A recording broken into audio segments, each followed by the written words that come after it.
నమస్తే అండి. నేను మీ రూప. ఎలా ఉన్నారు అందరూ? నేను బాగానే ఉన్నానండి. మీరందరూ కూడా బాగుండాలని మనస్ఫూర్తిగా కోరుకుంటున్నాను. ఇదొచ్చి శుక్రవారం రోజు తీసిన వీడియో అండి. అంటే ఫ్రైడే వ్లాగ్ అయితే మీతో షేర్ చేసుకుంటున్నా. ఇంకా పొద్దున్నే బయటకొచ్చి చూసేసరికి ఇక్కడ మంచు చూసారా? సన్నటి ఒక పొరలా అంటే ఒక సన్నగా ఉందనమాట. మొత్తం లేదు మళ్ళీ. అలాగ అటు నుంచి అలా వెళ్ళిపోతుంది. ఇంక ఇక్కడ మంచు చూసారా ఎలా ఉందో నీటి బిందువులు. చెట్టు కొమ్మలనైనా సరే ఇలాంటివి అంటే పొద్దున్నే లేచేసరికి ఇట్లా ఊపామంటే వర్షం పడిన ఫీలింగ్ వచ్చిద్ది. బాగుండిద్ది కదా. ఒకవైపు సూర్యుడు కూడా వస్తున్నాడు. ఈ మంచు నైటే పట్టిందనమాట. నైట్ 9 గంటలకి స్టార్ట్ అయింది. మొత్తం ఒక్కసారిగా పొగలా కమ్మేసింది. ఎందుకంటే పూర్ణిమ బయట వాకింగ్ చేస్తుందంట. ఇంకా సడన్గా నన్ను పిలిచింది. నేను ఏందో అయిపోయినట్టు ఉరుక్కుంటా వచ్చేసరికి పిన్ని చూడు పిన్ని ఇప్పుడు నుంచి ఇప్పటికిప్పుడు అలా మొత్తం మంచు పొగలా కమ్మేసింది అంటుంది. అంటే తెల్లవారికి ఇంకా ఎక్కువ ఉండిద్దిలే అని అయితే అనుకున్నాము. ఇంకా తెల్లారి చూసేసరికి ఇలా ఉంది. మొక్కలకైతే పూర్ణిమ నీళ్ళు పెట్టేస్తుంది. ఇంకా నేనైతే ఇక్కడ పిల్లల్ని రెడీ చేయడం, ఒకవైపు వంట చేసుకోవటం అవన్నీ నేను చేసుకున్నా. ఇంక ఇదిగో మా చిట్టి తల్లికి బ్రష్ చేపిస్తున్నా. పిల్లలిద్దరూ కూడా బ్రష్ రోజు వాళ్ళే చేసుకుంటారు. కానీ వారంలో 2 సార్లు మాత్రము నేను రుద్దుతానమాట. ఎందుకంటే వాళ్ళు ఎట్టా చేసుకుంటారో తెలియదు కదా. అందుకు డైలీ మళ్ళీ వీళ్ళు చేయనివ్వరనమాట. ఎప్పుడో ఒకసారి అంటేనే ఒప్పుకుంటారు. డైలీ మేమే చేస్తామని చెప్పి అలుగుతారు. అందుకని వాళ్ళే చేసుకుంటారు. కానీ నేను మాత్రం అప్పుడప్పుడు రుద్దుతుంటా. లేదంటే ఇంకా పళ్ళు అంతే పుచ్చిపోయినట్టే. చాక్లెట్స్ ఇవన్నీ కూడా మేమైతే ఎక్కువ తీపి అస్సలు పెట్టమండి. ఇంకా బయట అయితే ఏమో కానీ, ఎందుకంటే తీపి తింటే పళ్ళు పుచ్చిపోతాయని వాళ్ళ నాన్న అసలు సరిగ్గా పెట్టరు. ఇంట్లో అయినా సరే వాళ్ళు ఏం అడగరు. కార్పి ఏమైనా తెస్తే తింటారు. అందుకే ఇంట్లో ఏం చేసినా ఎక్కువ బెల్లం అట్లా వేస్తాను. అడగరు అంటే మాత్రము అడగరని కాదు, డబ్బులు అడుగుతారనమాట. కొనుక్కోవడానికి ఏమైనా డబ్బులు ఇచ్చానంటే ఇంకా బయటికి వెళ్ళి కొనుక్కొని అక్కడే తినొచ్చేస్తారు. మళ్ళీ ఇక్కడికి వస్తే నేను అడుగుతానని. అందుకని బయటికి వెళ్తే ఏం తింటారో తెలియదు కానీ ఇంట్లో మాత్రం అస్సలు తీపి అనేదే పెట్టను. పైగా మా బంధువులు ఇల్లులన్నీ పక్కనే కాబట్టి ఎవరింటికి వెళ్తారో తెలియదు, ఎవరు ఏది పెడతారో తెలియదు. గుట్టుగా తినొచ్చేస్తారు. సగం ఈ తిరుగుళ్ళకి అలవాటు పడిపోతుందనే సాత్వికని స్కూల్లో పడేసామండి. వెళ్తుంది బాగానే, కానీ సడన్గా మళ్ళీ 2 రోజుల నుంచి కరెక్ట్గా బస్సు ఎక్కించే ముందు ఏడుస్తుంది. వాళ్ళ నాన్న తీసుకెళ్తే ఏడుస్తుందని చెప్పి డైలీ బస్కి పంపిస్తున్నాను. అయినా ఆయమ్మ అయితే ఏమీ వదిలిపెట్టట్లేదు. లోపలికి పంపించేస్తుంది అనమాట బస్సులోని. మరి వెళ్ళాక అక్కడ హుషారుగా ఉంటుందా అంటే పర్వాలేదు, మళ్ళీ అక్కడికి వెళ్ళాక నార్మల్ అయిపోతుంది. స్టార్టింగ్ కదా, కొంచెం అలవాటు అయ్యే వరకు. ఇంకా ఇక్కడైతే బయట ఇప్పుడే బుక్ ఒకటి వచ్చింది చూస్తారు కదా, సైన్ పెట్టమని అనమాట. ముగ్గు పెడుతుంటే సైన్ పెట్టాలని చెప్పి వచ్చింది. మళ్ళీ వెళ్ళేటప్పుడు మొత్తం హడావిడి అయిపోద్దని. వచ్చిన రోజు మళ్ళీ హోంవర్క్ ఏమో రాసుకునేది కదా, అప్పుడు మళ్ళీ అడగదనమాట. నేను గుర్తు చేసే వరకు నాకు తీసుకొచ్చి ఇది ఇంకా నేను పెడతానులే వెళ్ళంటే ఇంట్లోకి వెళ్ళింది. ఇంక ఇక్కడ బయట ముగ్గు అయితే కలర్స్ అయితే మొన్న హోలీ రోజు మొత్తం అవగొట్టేశారు. రెడ్ కలర్ మాత్రమే ఉంది, ఎల్లో మొత్తం అవగొట్టేశారండి. ఇంకా నేను తీసుకురాలేదు. అందుకని ఈరోజు నార్మల్గా ముగ్గు మాత్రమే పెట్టేశాను. ఎప్పుడు కూడా మీకు ఇట్లా ప్లెయిన్గా అంటే తెల్ల ముగ్గుతో ఇలా ముగ్గు పెట్టడం పెద్దగా చూపించలేదు కదా, ఎప్పుడు కలర్స్ వేస్తాను. బట్ ఈరోజు ఇలా చూడండి ఒకసారి, ఇలా కూడా బాగుంది కదా. ఏమైనా ఒకేషన్స్ అట్లాంటివి అంటే పండుగలు, ఏమైనా స్పెషల్ డే అలాంటప్పుడు వేసుకోమని చెప్తారు. కానీ నాకేందో అలవాటు అయిపోయింది డైలీ అలా వేస్తే ఒక మంచిగా అనిపించిద్దని. అందుకని ఎక్కువగా అట్లానే వేసుకుంటాను. కానీ ఇంకా 4 రోజుల నుంచి అయితే ఇలాగే వేస్తున్నాను. సెంటర్కి వెళ్తే తీసుకొచ్చుకోవాలి. పూర్ణిమకి ఎగ్జామ్స్ కాబట్టి తనని కొంచెం పొద్దున్నే అట్లా లేపుతాము. 5:30, 6 అయ్యిద్ది. లేచి ఇంకా తను చదువుకునేది కాసేపు. ఆ తర్వాత నాకు పనిలో కొంచెం హెల్ప్ చేసిద్ది. ఇంకా తర్వాత నుంచి కాసేపు టీవీ చూడడమో లేదంటే అలా ఇంకా చదువుకోవడమో కంటిన్యూ చేసిద్ది. నెక్స్ట్ ఇంకా ఇక్కడ పిల్లల్ని రెడీ చేసి బాక్స్ పెట్టేశాను. బస్సు ఒకటి వచ్చేస్తుందంటేనే ఇంకా గాబరుగా అందులోకి వచ్చి రేణుని ముందే పంపించేసాను. ఏమైనా బస్సు వస్తే ఆపు చెల్లి వచ్చిద్దని. ఇంకా రేణు ఫస్ట్ వచ్చేసింది. తర్వాత సాత్వికని తీసుకొని బాస్కెట్లు తీసుకొని వచ్చాను. ఇంకా బస్సు కదా, వీళ్ళ నాన్న కొంచెం శ్రమ తగ్గింది. అంతకుముందు అంటే పూర్ణిమని వదిలిపెట్టాలి ఎలాగో కదా అని చెప్పి, అంటే పూర్ణిమని అయితే ఇంకా తప్పదు, డైలీ వదిలిపెట్టాల్సిందే. అందుకని వీళ్ళని కూడా అట్లా పంపించేసేదాన్ని. కానీ ఇప్పుడు పూర్ణిమ లేదు కదా, ఇంకా అందుకని వీళ్ళిద్దరిని కొంచెం తొందరగా రెడీ చేసి బస్సు ఎక్కించేస్తున్నా. లెగెత్తుతుంది చూసారా. ఆ రోజు మాత్రం చాలా హుషారుగానే వెళ్ళిందిలేండి. నెక్స్ట్ డే అనమాట ఏడ్చింది. మా ఊర్లో కానీ చుట్టుపక్కల కానీ ఎక్కువ మంది వెళ్ళేసి ఈ స్కూల్కే, ఎందుకంటే ఫీజు తక్కువ అండ్ చదువు అయితే బాగానే ఉంటుంది. ఎందుకంటే మా పిల్లల్ని చూస్తున్నాను కదా, బాగానే చెప్తారు. సో మాలాంటి వాళ్ళు ఈజీగా కట్టుకోవచ్చు అనమాట. అంటే వాళ్ళు కాల్ చేస్తారు పలానప్పుడు ఇంతని. సో అలా డబ్బులు ఉన్నప్పుడు 1000, 2000 మన ఇష్టం అట్లా కట్టుకోవచ్చు. అందుకని ఈ స్కూల్లో ఎక్కువ అసలు ఖాళీ ఉండదు చూసారా. ఇంకా నెక్స్ట్ వాళ్ళని ఎక్కించేసి ఇంటికైతే వచ్చేసాను. వచ్చే ముందు తాతయ్య వాళ్ళ ఇంటి దగ్గర ముగ్గు పెట్టి వచ్చానులేండి. వాళ్ళని బస్సు ఎక్కించగానే తాతయ్య వాళ్ళ ఇంటి దగ్గర ముగ్గు పెట్టేస్తాను. ఇంకో నేరుగా ఇంటికి వచ్చి వంట అయితే వాళ్ళకి జీరా రైస్ అయితే చేసి పెట్టేస్తాను టైం అయిపోతుందని. ఎందుకంటే ఈ దొండకాయలు కోయడము ఏపడము చాలా టైం పట్టిద్ది. అందుకని వాళ్ళ వరకు జీరా రైస్ చేసి పెట్టేసి మాకైతే మళ్ళీ ఇక్కడ దొండకాయ కూర అయితే వండుతున్నా. దొండకాయలు ఎప్పుడైనా సరే కూరగాయలు లేవు అనుకున్నప్పుడే వండుతాను. మేము పండిస్తామనే కానీ ఎప్పుడు పెద్దగా వండము. మా వారైతే దొండకాయ ఎక్కువ పచ్చడి చేయమంటారు, పిల్లలేమో ఫ్రై అడుగుతారు. ఇంక ఈరోజు అయితే ఫ్రైయే చేస్తున్నా. ఏగడానికి కొంచెం బాగా టైం తీసుకోవడం వల్లనే దీన్ని అసలు వండాలనిపించదు, కొయ్యడానికి కూడా టైం పట్టిద్ది. ముందు రోజు నైటు కట్ చేసి పెట్టుకుంటే మార్నింగ్ అట్లా వేపుకోవడానికి బాగుంటుంది. ఇంక ఈరోజు కొంచెమే వండా, కొంచెం కాయలు అయితే పక్కన పెట్టేశాను, పచ్చడి నూరుతాంలే తర్వాత ఒక రోజు అని. పంచలో కూర్చొని కాసేపు కోసానో లేదు, ఎండ ఎంతలా తగులుతుందంటే మళ్ళీ పొద్దున్నే ఇంకా మిట్ట మధ్యాహ్నం అలా అయితే ఏమైపోతామో తెలియదు, అంత ఎండ కాస్తుంది. అసలు ఈరోజు వెళ్ళామే కానీ అసలు అమ్మో నిజంగా అండి.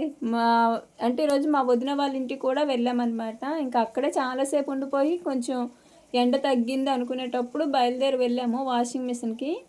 నేను ఛానల్ స్టార్ట్ చేసినప్పటి నుంచి కూడా చాలామంది అన్నారండి వాషింగ్ మిషన్ తీసుకోండి అని. కానీ నాకు అది అప్పట్లో ఏమీ అనిపించేది కాదు. ఇప్పుడైనా సరే నేను ఈ బిజినెస్ స్టార్ట్ చేయకపోయి ఉంటే తీసుకునేదాన్నే కాదు. ఎందుకంటే అనవసరంగా ఈఎంఐలు ఇవన్నీ కట్టలేమని చిన్న భయం అనమాట. ఇప్పుడు ఈ డబ్బులు కూడా యూట్యూబ్ నుంచి వచ్చినవి అయితే ఏమీ కాదండి. మిరపకాయ డబ్బులు వచ్చినాయి, వాటితోటి వాషింగ్ మిషన్ అయితే మేము స్పాట్ పేమెంట్ కట్టి తీసుకుందాం అనుకున్నాము. కానీ అక్కడికి వెళ్ళేసరికి కొంచెం వేరే అయ్యింది, చెప్తానులేండి. ఇంక ఇక్కడ కూర వండేసిన తర్వాత అన్నం తినేసి ఇంకా బయలుదేరాము. ఎండ బాగా వచ్చేసింది. ఎండకి కాసేపు ఇంకా అలా ఉంటే ఇంకెక్కువ అయిపోతుందని ఏదైతే అది అయిందిలే. మళ్ళీ మా పెద్దొదిన వాళ్ళ ఇంటికి వెళ్ళాలి అందుకనమాట. ఇంకా మా పెద్దొదిన వాళ్ళకి కూడా మిరపకాయ డబ్బులు ఉంటేనే వాళ్ళకి కూడా ఇచ్చి రావాలి, 10,000 అనమాట. సేమ్ మాతో పాటే వాళ్ళు కోసారు. మాకంటే ఒక 2 రోజులు వెనక అనుకుంటా, వెనక ముందో మరి కోస్తేనే ఇంకా మాకే డబ్బులు ఇచ్చేసారు. ఇంకా అంటే వాళ్ళకి ఇమ్మని ఇవి తీసుకెళ్ళి వాళ్ళకి ఇచ్చేసి ఇంక అక్కడే కాసేపు ఉండి అటు చీరాలు అయితే బయలుదేరామండి. ఈ ఎండను చూస్తే సగం ఈ ఎండకి భయపడి బయటికి కూడా వెళ్ళాలనిపించట్లేదు. కానీ ఈరోజు తప్పలేదు, మంచి ఎండలో సీట్ కూడా కాలిపోతుంది. అసలు చూసారు మా వారి రియాక్షన్ కూడా, ఎండ అలా ఉందనమాట. ఇంకా అయినా మళ్ళీ పొద్దుగుకితే టైం అయిపోద్దని చెప్పి బయలుదేరాము. ఇంకెంత ఎండలో వెళ్ళేటప్పుడు ఏమైనా చల్లగా ఉండాలి కదా. ఇక్కడ నేనైతే ఒక ఐస్ క్రీము, ఒక వాటర్ బాటిల్, మా వారు చిన్న కూల్ డ్రింక్ అయితే తీసుకున్నారు. మా వారేమో టోపీ తీయట్లేదు, ఇంకా నేనైతే తల మీద నుంచి చున్నీ తీయట్లేదు. ఏదైనా మా వదిన వాళ్ళ ఇంటికి వెళ్ళినప్పుడు నెక్స్ట్ వాషింగ్ మిషన్ తీసుకోవడానికి వెళ్ళేటప్పుడే తీసాను అంతే. మిగతా వెళ్ళినప్పటి నుంచి వచ్చే వరకు తల మీద ఉంటానే ఉంది. అంత ఎండలు ఉన్నాయండి. మామూలుగా ఇప్పుడు ఎలాగ ఉన్నాయంటే ఇంకా ఎండలు ముదిరితే ఎలా ఉంటుందో. ఐస్ క్రీమ్ కూడా కాసేపటికే కరిగిపోయింది. ఇంకా కొంచెం ముందుకెళ్తే పుచ్చకాయలు కనిపించాయి. ఇంకా పుచ్చకాయ తోటి తీసుకున్నాము. ఇక్కడ మొత్తం ఇసుకనేలు కదా, కాసేపు నిలబడేసరికి కాళ్ళు మంటలు పుట్టుకొచ్చాయి ఇక్కడ మాత్రము. వామ్మో ఇప్పుడే ఎలా ఉంది, ముందు ముందు ఎలా ఉంటుందో అని భయం వేసింది ఒక్కసారిగా. చాలామంది ఏంటంటే ఒక్క వస్తువు తీసుకొచ్చేసరికి యూట్యూబ్ నుంచి వచ్చేస్తున్నాయి, తెచ్చేస్తున్నారు అని అందరూ అనుకుంటున్నారు. కానీ ఇంట్లో ఏ వస్తువు కూడా అంటే ఒక్క డ్రెస్సింగ్ టేబుల్, నెక్స్ట్ బీరువా, ఈ 2 మాత్రమే యూట్యూబ్ పేమెంట్తో తీసుకొచ్చినాయండి. ఆ రోజు కూలర్ తీసుకొచ్చాను కదా, కూలర్కి కూడా సగం మా వారే డబ్బులు వేశారు. గట్టిగా చెప్పాలంటే బీరువా, డ్రెస్సింగ్ టేబుల్ మాత్రమే కంప్లీట్గా యూట్యూబ్ పేమెంట్తో తీసుకున్నవి. ఇంకా మిగతా ఏ ఐటెం కూడా మామూలుగా మా వారు తీసుకున్నవేనండి. కాకపోతే అందరూ చూసిన వాళ్ళకి ఏంటంటే యూట్యూబ్ వల్లే అన్నీ కొనేస్తున్నారు అనుకుంటున్నారు, కానీ అలా ఏమీ కాదు. నెక్స్ట్ ఇక్కడ మా వదిన వాళ్ళ ఇంటికి అయితే వచ్చాము. వచ్చి కాసేపు అలాగా ఇక్కడ మాట్లాడుకుంటూ ఉండిపోయాము. ఇక్కడ చూసారా చిన్న కోడి పిల్లలు చనిపోయాయి, చాలా బాధ అనిపించింది. అంటే మేము వచ్చేటప్పటికి అక్కడ బర్రె దూడ పనుకొని ఉందన్నమాట. కింద పడి నలిగిపోయాయి ఇవి. అప్పుడు మేము వచ్చేటప్పటికి 2 పనుకొని ఉన్నాయి. కింద అప్పటి నుంచే ఉండుంటాయి. ఇంకా 2 చనిపోయాయి. చాలా బాధ అనిపించింది. ఒక్కసారిగా 2 పోయినాయి కదా. అంటే చిన్న పిల్లలు అంటే పెట్టి ఒక 10 రోజులు అవుతుంది. తల్లి కూడా వెనకాలే తిప్పుతుంది, కానీ మరి అవి ఎలాగో వాటి కింద పడిపోయాయి. ఎందుకంటే మా వదిన వాళ్ళకి బర్రెలు ఉన్నాయిలండి. నెక్స్ట్ నేను ఇంటికాడ ఒక జాజుల మొక్క చిన్నది వేసి చూపించాను కదా, ఇక్కడి నుంచి తీసుకొచ్చిందే. ఎలా ఉందో చూసారా. ఇలా పువ్వులు ఉంటే మరేను సాత్విక డైలీ కోస్తారేమో, బాగా అల్లుకుంటుంది. ఇంకా మా వదిన కూడా పూల మొక్కలు అవి బాగానే వేసిద్ది. ఇంకా పైన ఉన్న ఈ కుండీలతోటి గోడ మీద నేను చూపించలేదు. మా వదిన కూడా నేను తీసుకుంటాను అని అంది ఫస్ట్, కానీ మళ్ళీ తర్వాత అయితే కొన్ని రోజులు నాకు ఇది వాడడం తెలియదు కదా, ముందు మీరు తీసుకోండిలే తర్వాత చెప్తారు కదా అప్పుడు తీసుకుంటానులే అంది. అంటే ఫస్ట్ మాతో పాటు వస్తాను, అందుకని ఇంకా అప్పుడే బరిగొడ్డు వచ్చే టైం అయిందని ఇంకా మీరు వెళ్ళండిలే అంటేనే ఇంకా మేము బయలుదేరి వచ్చేసాము. మాకంటే కూడా మా వదినకి ఎక్కువ అవసరం అండి. ఎందుకంటే బర్రెగొడ్డు, ఇంటికాడ పిల్లలు ఇద్దరు మగ పిల్లలే కదా! మళ్ళీ పొలం కాడ కూడా చేసిద్దనమాట. అందులోకొచ్చి చెయ్యి జాలొచ్చింది. నొప్పి పుట్టిద్ది. అందుకని తను తీసుకుంటాను అందుకని ఫస్ట్ మేము తీసుకొని ఎలా నేనే కొత్త అసలు కొంచెం నాకే భయంగా ఉంది అసలు తీసుకున్నానే కానీ ఇప్పటికీ కూడా నా బుర్రకి ఎక్కట్లేదు. ఇంటికొచ్చి టెక్నీషియన్ చెప్పారు అయినా సరే నా బుర్రకి ఇంకా ఎక్కలేదు. మా వారు మాత్రం కొంచెం క్లియర్‌గా విన్నారంట. ఫస్ట్ సెమీ ఆటోమేటిక్ అయితే చూసాము 8 కేజెస్‌ది. మా వాళ్ళందరూ కూడా 7 కేజెస్ అట్లా సరిపోయిద్దిలే అన్నారు. ఇంక ఇక్కడ 7 కేజెస్ లేదు. 7.5, 8 ఉంటేనే ఇంకా 8 అయితే చూసాం కానీ తర్వాత మళ్ళీ వాళ్ళే అక్కడ కాకుండా వేరే చోటుకి ఎల్‌జీ షోరూమ్‌కి అయితే పంపించారు. ఇంక ఇక్కడికొచ్చి చూస్తేనేమో 7 కేజీ, 7.5 కేజీ, 8 కేజీస్ అన్నీ ఇక్కడున్నాయి. అన్నీ చూసిన తర్వాత ఇది కూడా మాకు చూపించారండి. మేమైతే ఇంకా తీసేసుకుందాం అనుకున్నాము. అంతలోనే ఈ ఆటోమేటిక్‌ది అయితే చూపించారు. ఇది మీకు ట్యాంక్ లేకపోయినా సరే పైప్‌తో వాటర్ పట్టుకొని వాష్ చేసుకోవచ్చండి. ఒకవేళ ట్యాంకు ఫ్యూచర్‌లో పెట్టుకున్నా సరే మీకు పెట్టుకోవచ్చు అని 2 ఆప్షన్స్ అయితే ఉన్నాయన్నమాట. నాకు కూడా కామెంట్స్‌లో చాలామంది చెప్పారు ఇలా ఉన్నాయి. ఒకసారి కనుక్కొని తీసుకోండి అని. కానీ ఇక్కడికొచ్చేసరికి వాళ్ళే చెప్పారు. సో, లక్కీగా ఇంకా ఒక దానిలో వేసి, ఒక దానిలో పిండే పని లేకుండా నేరుగా ఇలా ఆటోమేటిక్ అయితే తీసుకున్నాను. వాషింగ్ మిషన్ మాట్లాడి అక్కడే వదిలేసి మా అంటే ఊర్లో వేరే మామయ్యకి ఫోన్ చేసాం ఆటో తీసుకొనొస్తున్నారు. ఇంతలో సారీ బిజినెస్ కదండీ! సారీస్ పెట్టుకోవడానికి ఒక ర్యాక్ తీసుకుందామని వెళ్తున్నాము. అప్పుడే ఈ సెల్ పాయింట్ అయితే కనిపించి ఇంక మా వారు పైన గ్లాస్ మార్పిద్దాం డిస్‌ప్లే గ్లాస్ అన్నారు. ఇంకా సరే అని చూసారు కదా! దాని మీద మరకలు ఎలా ఉన్నాయో ఆల్మోస్ట్ అన్నీ దొండకాయ మరకలేదు. ఈ పౌచ్ కూడా అంతే దొండకాయ మరకలే. ఇంకోటేంటంటే నేను పెళ్ళైన కొత్తలో మా వారంటే కరెక్ట్‌గా ఈ రోజుకి ఈ వీడియో మీరు చూసే రోజుకి ఈరోజు మా పెళ్లి రోజు కూడా ఈ రోజుకి 1 ఇయర్ అనమాట. అప్పటినుంచి ఫోన్ అలాగే యూజ్ చేస్తున్నా. Same pouch, same display glass అస్సలెప్పుడూ మార్చలేదు. మళ్ళీ 1 ఇయర్‌కి కరెక్ట్‌గా మార్చాము. ఎందుకంటే లాస్ట్ టైమ్ ఆ మొబైల్ మా వారు నాకు గిఫ్ట్‌గా ఇచ్చారు కదా! సో, ఈసారి ఇలా వాషింగ్ మిషన్ అయితే కొంచెం ప్లాన్ చేసుకున్నామండి. సగము ఇప్పుడు తీసుకోవడానికి కూడా రీజన్ అదే. పెళ్లి గుర్తుగా ఎప్పుడు నేను చెప్తుంటాను కదా! ప్రతి మా వెడ్డింగ్ యానివర్సరీకి ఒక ఇంట్లో వస్తువు తీసుకుంటామని. సో, అలా ఈసారి ఇది తీసుకున్నాము అంతే. ఇంకా అంటే తీసుకోవడానికి మెయిన్ రీజన్ కూడా ఇదే. పెళ్లి రోజని సగం తీసుకున్నామండి. నెక్స్ట్ ఇక్కడ ఈ సోఫా సెట్ ఒకటైతే మాట్లాడాము ఎంత పడిద్దని. వాళ్ళేమో 6,000కి ఇచ్చేస్తాం ఫైనల్‌గా అన్నారు. 6,000 అంటే మా వారు వర్త్ అంటున్నారు. కానీ కరెక్టా కాదని తెలీదు. కానీ ఇంట్లో అసలు ఎక్కడ పెడతాం ప్లేస్ ఏది? ఎందుకంటే మా ఇల్లు కొంచెం మొరట్లో ఉంటది. అంటే సిటీలో ఉన్నంత అఫీషియల్‌గా ఏమీ ఉండదు. సో, అలాంటి ఇంట్లో ఇలా సోఫాలేమీ సెట్ అవ్వవు. ఎందుకు అన్నీ ఇలా ఒకేసారి తీసుకెళ్ళామంటే మళ్ళీ ఎందుకులే అని చెప్పి ర్యాక్ వరకే తీసుకున్నాము. ర్యాక్ కూడా నాకు ఒక షాప్‌లో 2,500 చెప్పారు. కానీ ఈ షాప్‌లో 2,000 చెప్పారు. ఇంకా మా వారు బేరమాడి 1800కి అట్లా తీసుకున్నారు. కానీ వాటి కింద క్లిప్స్ అవన్నీ కలిపి 2,000 కాడికి అయ్యాయండి.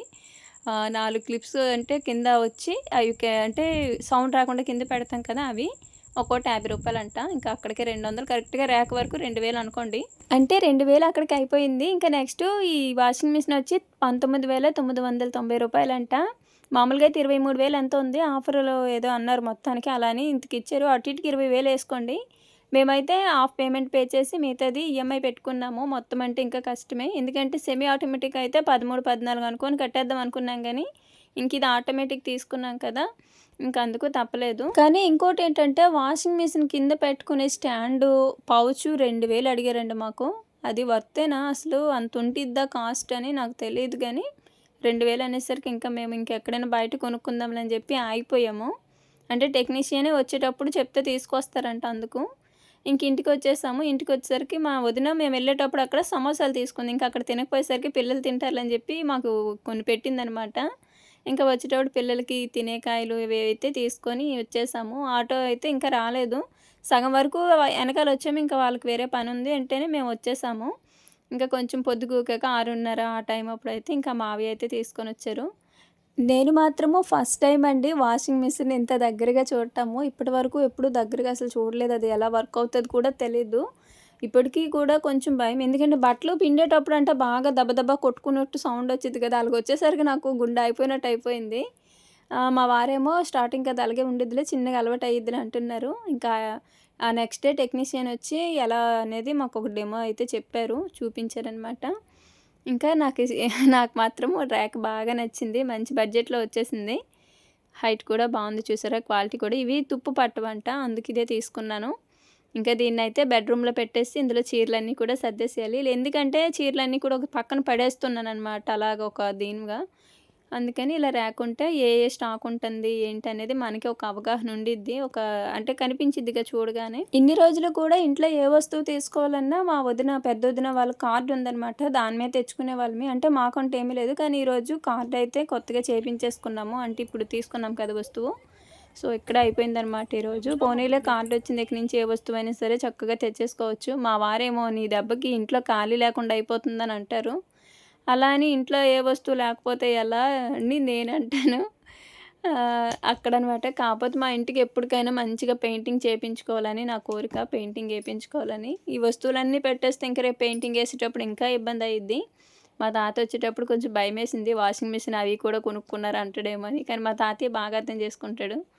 అవేమనలేదు. ఇంకా నెక్స్ట్ ఇక్కడ అప్పుడే మా అన్నయ్య ఇప్పుడు వాషింగ్ మిషన్ ఇవి తీసుకొనొచ్చారు కదా! మా అన్నయ్య అయితే ఇక్కడ మున్నవరపాలెంలో తిరుపతమ్మ తిరునాళ్ళు జరుగుతున్నాయి అని అన్నాడనమాట. ఇంకా అక్కడ జరుగుతాయంట. ఇంక అనేసరికి మా వారేమో ఇలా మొన్న రేణుని తీసుకెళ్ళలేదు కదా! చూసిద్ది కదా! తీసుకొని వెళ్దామంటేనే ఇంకా సరే అని ఇంక అప్పటికప్పుడు ఉన్న పలంగా బయలుదేరిపోయి బాపట్ల దాటాకనమాట సూర్యలంక బీచ్‌కి వెళ్ళే తోవలో. ఇంకా అక్కడికైతే వెళ్ళాము. నేనేదో అనుకున్నాను కానీ నిజంగా చాలా బావుంది. పెద్ద ప్రభ ఒకటి పెట్టారు. పాట కచేరీ, కోలాటం ఇంకా షాప్స్ అయితే చాలా ఉన్నాయి తినేయి గానీ. సేమ్ మొన్న మేము గోవాడ తిరునాళ్ళకెళ్ళాం చూడండి. అందులో ఏమాత్రం తీసిపోలేదు. సో, అంత మంచిగా రద్దీగా ఉంది. జనం కూడా బాగొస్తున్నారు. గుడనమాట ఇది. మేము గుడిలోకైతే ఏమీ వెళ్ళలేదు. బయట అలా తిరిగేసి పిల్లలకి ఈ ఆడుకునేవి ఉంటాయి కదా! అవన్నీ చూపించుకొనైతే వచ్చేసాము. మా పెళ్ళైన తర్వాత ఇలాంటి తిరునాళ్ళు అంటే ఇక్కడ తిరునాళ్ళకి ఎప్పుడూ రాలేదు. అసలు ఇలా ఉంటుందని కూడా నాకు తెలీదు. ఇదే ఫస్ట్ టైము. నాకల్లా తెలిసింది ఒక్క తోటవారిపాలెం, పోలేరమ్మ తిరునాళ్ళు మాత్రమే. అంటే చాలా జరుగుతాయి. అంటే అదర్ కంట్రీస్ నుంచి కూడా వస్తారంట. అంత బావుంటుంది. ఇంకా అదొక్కటే తెలుసు. గోవాడ, గంజం ఇవంటే శివరాత్రి టైంలోని. కానీ ఫస్ట్ టైం ఇలా రావడం సడన్‌గా. ఇంకా తిరునాళ్ళంటే మా పూర్ణిమకి, రేణుకి ఎక్కడ లేనోసారి వచ్చేసిద్ది. అటు ఇటుగా ఒక 3 అవర్స్‌లో రావడం, వెళ్ళడం అయితే జరిగిపోయింది. వచ్చాము అన్నీ అట్లా కవర్ చేసుకొని వెళ్ళిపోయాము. ఇంకా ప్రసాదాలు పులిహోర, గుగ్గిళ్ళు అవన్నీ పెడితే ఇంకా అయి తింటా ఇక్కడ కోలాటం చూస్తున్నాము. కోలాటం కూడా చాలా బావుందండి. ఏదైనా సరే ఈ పాట కచేరీ ఇవన్నీ పెడతారు కదా! వాటికంటే ఈ కోలాటం ఇవే కొంచెం ఇంట్రెస్ట్‌గా ఉంటాయి. అంటే ప్రభ దగ్గర కూడా ఒక పాట కచేరీ ఉంది. అది కాకపోతే 12 గంటలకి అలా స్టార్ట్ చేస్తారు. ఇంకిక్కడ జంపింగ్ అయితే ఎక్కించాం వీళ్ళిద్దరిని. అస్సలు వామ్మో! మా సాత్విక్ కొంచెం భయపడి అంటే దానికి ఇంట్రెస్ట్ పోయిందనుకుంటా. రేణు మాత్రం అస్సలు రానంటుంది. సాత్విక వచ్చేసినా కూడా ఇంక రేణు గెంతుతూనే ఉంది. తర్వాత ఇక్కడ ఇది తిరిగేదొకటుందనమాట. ఇదొకటి చిన్నది జెయింట్ వీల్‌లా ఉంది కానీ అది ఎక్కిస్తే చిన్న పిల్లలు కొంచెం భయపడతారులే. అంటే ఓన్లీ చిన్న పిల్లలకి వీళ్ళిద్దరినే ఎక్కించాలి. ఎందుకులే అని చెప్పి ఇది ఎక్కించాము. ఇది కాసేపు తిరిగిన తర్వాత ఇంకా రిటర్న్ అయితే అయ్యాము. చిన్నగా వెళ్తూ చిన్న షాపింగ్ లాగా అంటే కొన్ని క్లిప్స్, రబ్బర్ బ్యాండ్స్ ఇట్లాంటివైతే తీసుకొని ఇంటికైతే వచ్చేసామండి. ఇంకా రాగానే ఉదయం వండిన అన్నము, కూరలు అవన్నీ ఉన్నాయి. అందుకని ఇంకా ఏమీ వండలేదు. అవే వేసుకొని తినేసాము. కరెక్ట్‌గా పాలు మాత్రం పొయ్యి మీద పెట్టాను. కాసేపటికి గ్యాస్ అయిపోయింది. ఇంకా అప్పటికప్పుడు తాతయ్య వాళ్ళ ఇంటికి వెళ్ళి కాచి తీసుకొస్తున్నా. ఈరోజైతే ఇలా అయితే గడిచిందండి. ఈ వీడియో అయితే ఇక్కడితో ఆపేస్తున్నాను. వాషింగ్ మిషన్ అయితే నేను నెక్స్ట్ డే వీడియోలో చూపిస్తాను. ఎందుకంటే ఓపెన్ చేయలేదనమాట. మొత్తం ప్యాకింగ్ మీద ఇచ్చారు. టెక్నీషియన్ వచ్చాక ఓపెన్ చేయాలి. అలానే నేను వీడియో స్టార్టింగ్‌లోనే చెప్దాం అనుకున్నానండి. ఈరోజైతే మా పెళ్లి రోజు మార్చి 8న. అలానే ఉమెన్స్ డే, మా పెళ్లి రోజు 2 రావడం నాకు చాలా హ్యాపీగా ఉంటుంది. ఎప్పుడు కూడా మేము ఇలా హ్యాపీగా ఉండాలని ఆశీర్వదించండి. మీ బ్లెస్సింగ్స్ అయితే మాకెప్పుడు ఇలానే ఉండాలి. వీడియో చూసి వెళ్ళిపోతారేమో, లైక్ చేయడం మర్చిపోకండి. అలానే మరో మంచి వీడియోతో మళ్ళీ కలుద్దామండి. ధన్యవాదాలు.